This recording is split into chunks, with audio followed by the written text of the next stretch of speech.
Hello, and thank you for joining us for this session. My name is Courtney List. I'm 23 years old, and I'm from Pittsburgh, Pennsylvania. I'm fortunate enough to be the sister of a special needs kiddo, Danielle. Hi, my name is Danielle. I am 21 years old with CDG PMM2.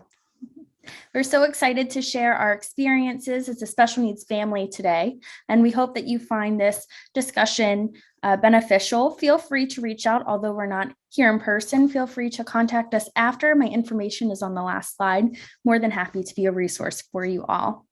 So I'm going to kickstart this presentation by giving a little bit of background information of Danielle's medical history so you can better understand my experiences as a special needs sibling.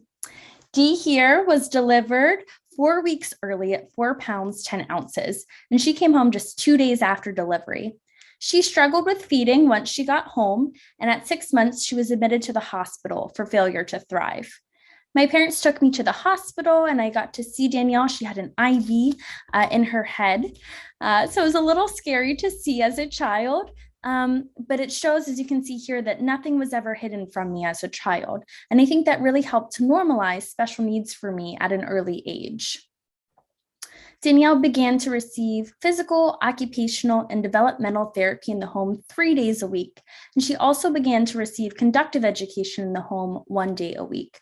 We worked very closely with the therapist in the home to introduce sign language, which really helped Dee to reduce some of her frustrations that she had with struggling to communicate her wants and her needs. And I really enjoyed the times that we had therapy in the house. It was kind of like our playtime together. And again, it really started to normalize special needs for me at that early age. In October 2001, we met with a doctor in Cleveland, and he confirmed Danielle's diagnosis of CDG, at the time type 1A, and it was a diagnosis that took 11 months for us to receive. The doctor informed us that CDG was still relatively new and that doctors and caregivers were still learning. He warned us against going straight to the internet. Instead, he recommended that we work very closely with our PCP and that we coordinate Danielle's care thoroughly. As we left that office, he told us that he did not want to share the prognosis with us for Danielle. Instead, he said, let Danielle be the guide. Do not tell her what she won't be able to do. Instead, let her show you what she will be able to do. And those were the words that we needed to hear back then, and the words that we continue to live by to this day. As many other CDG families and special needs families experience, we manage the various medical needs that arise. Dee had 3 stroke-like episodes and a seizure-like episode. And about 6 years ago, that seizure-like episode occurred, and Danielle was admitted to Children's Hospital. At the time, I was a freshman in college, and I was playing volleyball, and I had a full course load. So my parents tried to protect me, and they did not tell me what had been going on. They waited until my last class of the day and called me to inform me that Danielle had been admitted to the hospital. We all learned a lesson that day, that I have to be included in these large conversations and these scary things that come up. It helps to build trust. I am not only a sister to Danielle, but I also serve as a caregiver. And sometimes those roles can get mixed up. And so it's really important for us as a family to learn from that experience. And I think we've definitely grown from there. Once Danielle's health really started to stabilize around age 6, we started to get her involved in different activities. Danielle joined adaptive baseball. We got her involved in the Special Olympics, and I got to then start volunteering for these awesome nonprofit organizations out there. And I really, at that point, started to enjoy being present in Danielle's life. I loved challenging and pushing Danielle in all of her fun activities. So to give you a little bit of background on this presentation today, I have conducted some research and I've asked some community members some questions that they've had for special needs siblings. And I'm going to explain some of the questions that I received and give you some answers from my experience. As a reminder, these experiences are mine, and what has worked for our family may be a little different than what works for others. So I'd just like to preface this conversation. Danielle inspires me each and every day. I love her more than words, and I know that she looks up and admires me. We love spending time together. What are some of our favorite things to do together? We go to Starbucks. We love our Starbucks. And what do we like to listen to? And we like to listen to country. We like to listen to country music. We have some jam sessions in the car, huh? Yes. And we also have Sister Secret Time, which is our favorite. It's when Dee and I kind of vent to each other and tell each other what's going on in each other's lives. Many people often are curious what it's like being a special needs sibling, and it's a lot like being a caregiver. I'm very involved in Dee's life, and I do absolutely anything for her. It isn't necessarily always easy, but I wouldn't change the life I have for anything. As I was putting this presentation together, I realized how many aspects of my life are a little different, but they feel very normalized to me and to us as a family. Being a special needs sibling has made me grow up much faster than my peers, and it's definitely made me much more mature. I remember that frustrating me in high school and college. I wanted to be a fun student who went out and let loose, but that wasn't how I was raised and it wasn't my personality. Ultimately, I don't regret my maturity. I think that it has made me into who I am today. And for that, I'm very grateful for Danielle. I have always had more responsibilities than my friends, like watching Dee when both of my parents worked and helping around the house. I was given all of these responsibilities, and sometimes Danielle was not challenged in the same ways. For example, I would help my parents clean up after dinner, and Danielle got to sit on the couch and watch our favorite TV shows. So that definitely was a challenging aspect of my childhood that we have since worked through. And Danielle is now pushed to do more, and she has a drive to be independent. Another responsibility I chose to take on was being involved in Danielle's medical and personal needs. I attend her doctor's visits. We had a sleepover in the hospital a few months ago. We drive to Philly to see our awesome specialist, Dr. Edmondson. And I also, with Sister Secret Time, support Danielle emotionally. And I think emotional support can be undervalued. There are certain things that Dee prefers to talk to me about, which I love. But sometimes that can be an added stress. Some things have to go past Sister Secret Time, and we need to have larger conversations about that. And that can be, a little stressful. I've also been the one to push Danielle and challenge her to be the best that she can be. And sometimes that gets a little uncomfortable and can be a little straining. But in the long run, it's worth it. And now these can all be added stressors that can feel abnormal, especially in comparison to my peers. They don't have those same stressors and bumps in the road. Another stressor that I've experienced is guilt. Sometimes when Danielle is sick or going through a hardship, I carry some of that guilt and that burden. I want to take away all of that pain and that suffering, and I wish that I could put it on myself. And there are times where I also feel frustrated and guilty for Danielle. When there are times when people stare or make mean comments, I want to take all of those away and relieve her of that pain. There are also times when I have something going on and I'm traveling or I miss something of Danielle's, and that's very guilt-inducing to me as well. As a special needs sibling, I found it so important to incorporate activities and hobbies that I enjoy. I recognize that I was very fortunate and had many opportunities growing up due to my parents' ability to be involved. My parents were selfless and always gave me opportunities for free time and hobbies and friends. I've really found a lot of stress release in sports and working out and going to church. And we were really fortunate when Danielle stabilized around age 6 that I got to then start playing sports. So Dee and my family got to come to all of my sporting events, and they would cheer me on. And through those experiences, we also learned that Dee was interested and can do a lot of the things that I could as well. So we got to share some hobbies and some sports together. But I think as a special needs sibling, it's really important to find a role and a hobby outside of your role as a caregiver. I think it helps provide more purpose, and it makes you have a life outside of your normal everyday, which I think is very healthy and very beneficial. Now, there are times as a special needs sibling where you miss out on things naturally. I've missed out on hanging out with friends or different things. When Danielle was hospitalized a few months ago, I had to call off work and I missed some outings with some friends, but I don't regret any of that. In those moments, I just want to be by Danielle's side, making her laugh and smile and bringing her coffee.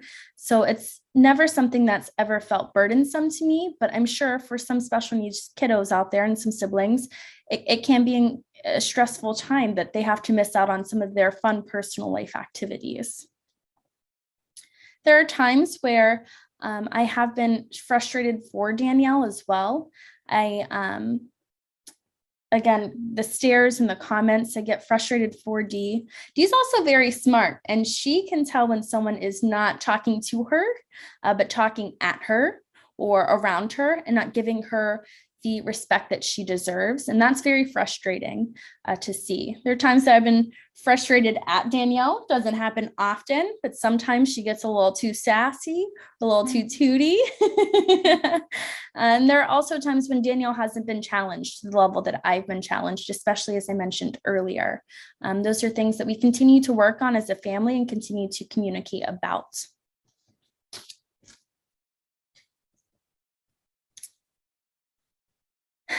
As I mentioned earlier, there are times when people have made comments or stared, and that is a confrontational point that we are still working towards as a family, how to address those difficult situations. In those situations, it puts me in a rage. I get so mad and so frustrated that I sometimes feel like I'm not able to tactfully handle the situation and educate. There are times when someone asks, why is she in a wheelchair? It would be so easy to just jump in and tell them all of the reasons, but you're first met with anger. And the other side of that is Danielle doesn't always love to talk about CDG. She does not always feel comfortable with that. And so it's hard in those instances to say, you know, she's in a wheelchair for X, Y, and Z reason.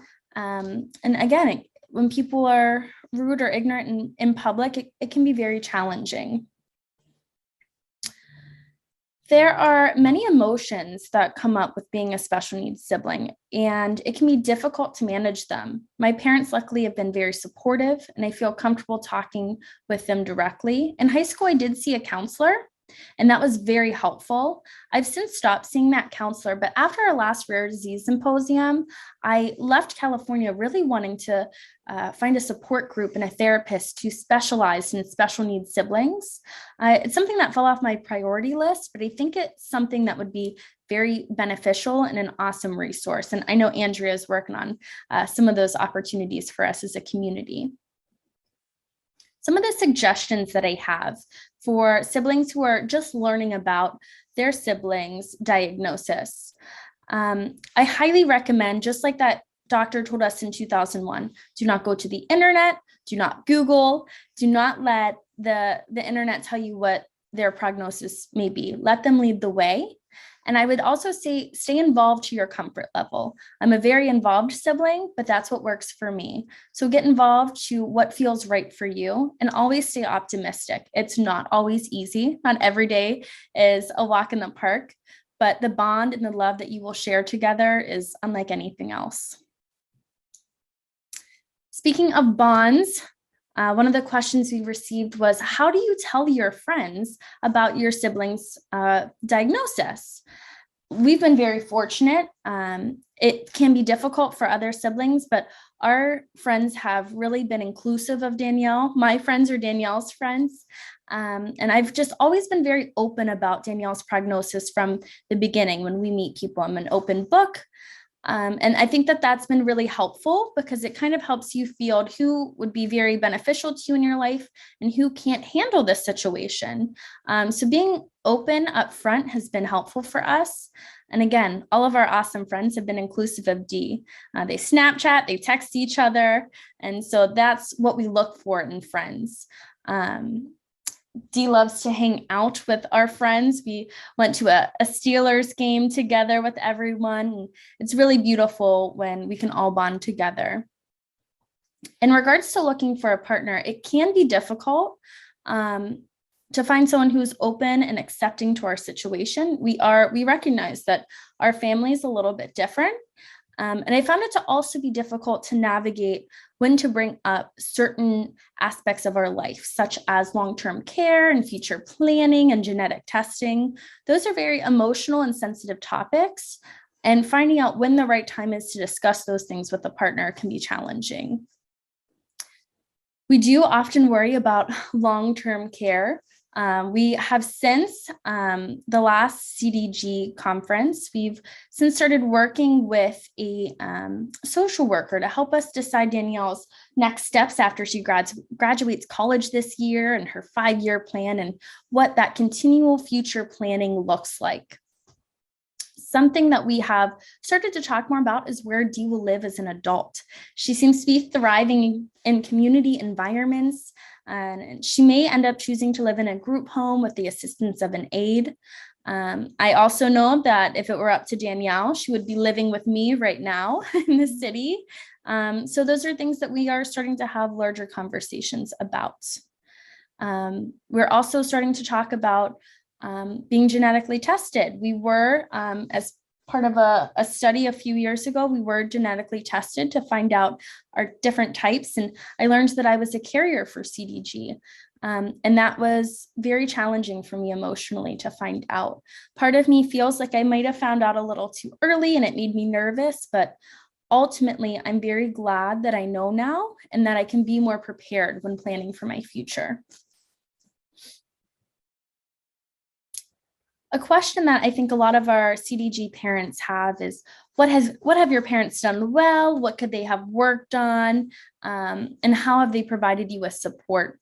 And I give my parents so much credit. They have gone above and beyond to give us normal opportunities.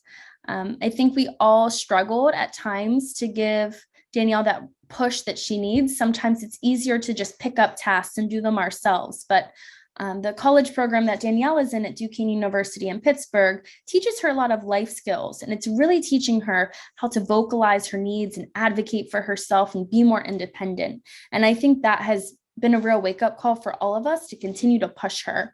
Certain things like cleaning up after dinner, doing her laundry, even cooking food. She just made blueberry muffins the other day, which were really yummy. So certain things like that, I think we continue to challenge ourselves to make sure that Danielle is the best version of herself that she can be, and that she is challenged.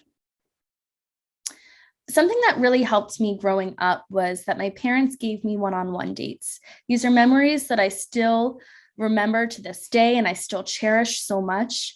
My dad and I would go to the movies, or we would get ice cream, or my mom and I would get our nails done. Certain things like that really made me feel special. I think it also helped that Danielle and I didn't have the same toys. She had her therapy products and I had my Barbie dolls, and those didn't really overlap. So I don't think that we had much to fight over as a kid. And so they were able to both give us the attention that we needed, which I think was helpful. And again, it's our experiences. I know there's other families out there who might not have had the same upbringing and might not have the same opportunities. But that one-on-one attention is something that I really cherish, and I still want to this day. Something my parents did very well at was keeping me informed about Danielle's medical needs. I don't think that you can learn about your siblings' medical needs early enough. I think being surrounded by the environment at an early age was very beneficial. When we attended the Rare Disease Symposium just 2 years ago, we got to hear from Dr. Edmondson, and we then started to see Dr. Edmondson, and we went to our first appointment with him, and Danielle asked me to take her back for her vital signs. And I hit this panic moment that I didn't know Danielle's height and weight, the minimal things that you think you just automatically know. And that was a panic point for me that, okay, I thought I was involved going to these appointments, but I don't know enough. So shout out to my mom and my dad. They made an Excel sheet with all of Danielle's medications and specialists and doctor appointment notes so that we can always be on the same page. God forbid anything ever happens, everything's documented electronically, and Danielle can be well taken care of. So, and that's another step in future planning that's really benefited our family. So as I mentioned earlier, another thing that was really helpful for us in early intervention was being involved in therapy. That was our playtime. That's when Danielle and I really started to bond, and when I kind of assumed the role of protector. And I think that that has really shaped our relationship today. That's kind of where our bond really started, and I'm very appreciative that I was included in those opportunities. And it was Danielle and I's playtime, so it was fun for us. I think one area that I can improve on, that I've started to improve on, is my parents have encouraged me that I don't need to attend all of Danielle's events and doctor's appointments. And I'd say since we're starting to work full time, that's something that I've had to adapt to that, but something that I've really struggled with. I love being involved in every piece of Danielle's life, but as you grow up and assume more responsibilities, sometimes that gets a little bit more challenging. But that's something that I'm really grateful that my parents were able to continue to assume all of those responsibilities, and it helped alleviate some of those stressors. I hope that some of these questions that I've addressed has been beneficial to you all. If you have future questions, if there's anything that I can answer, please feel free. There's my contact information on the screen. Feel free, reach out, send me an email. More than happy to answer any questions you have. And thank you so much for joining us in our session today. Thank you. Bye.